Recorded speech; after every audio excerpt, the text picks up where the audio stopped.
Conspiracy theories debunked, somewhat. Over the years, there have been devotees who claim that the entire GBC, or at least influential members, knew that Srila Prabhupada had wanted the Rtvik Representative system to continue, and they allege that these GBC men purposefully lied to the rank-and-file members of ISKCON just so that they could become gurus after he departed. My research does not support this wild theory.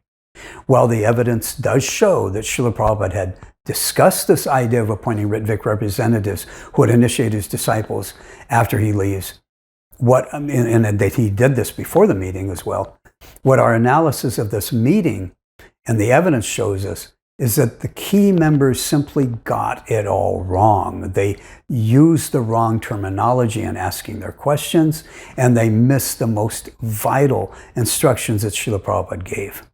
Thus, they walked out of this meeting with a completely wrong and distorted understanding of what they mistakenly thought Srila Prabhupada said and wanted. Once the report was there and the men followed that report, it was somewhat innocent on their behalf because the report was wrong, but they didn't know that. So they were upholding and following a flawed report. In an official capacity, these men shared their misunderstandings with the remaining GBC members, and this became the basis of everyone's understanding on this issue. So this debunks the idea that the origins of the GBC multi-guru system was based on some covert and deliberate conspiracy to go against what Srila Prabhupada actually wanted.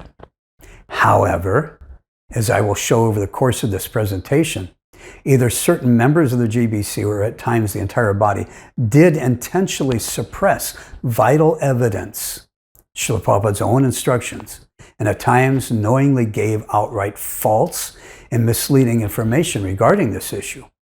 Well, for the most part, they did this thinking it was the best way to implement what they wrongly thought was what Prabhupada wanted. Obviously, anytime you suppress Srila Prabhupada's instructions and have to make up false statements, it is not the best way to fulfill what Srila Prabhupada wanted, obviously. And it's not just a really bad thing to do, but the bottom line is what it will really achieve is just disaster.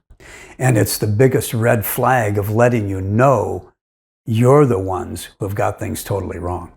I won't go into the details at this juncture in the presentation, but want the viewers or the readers to be aware that we will cover these aspects during the course of the presentation.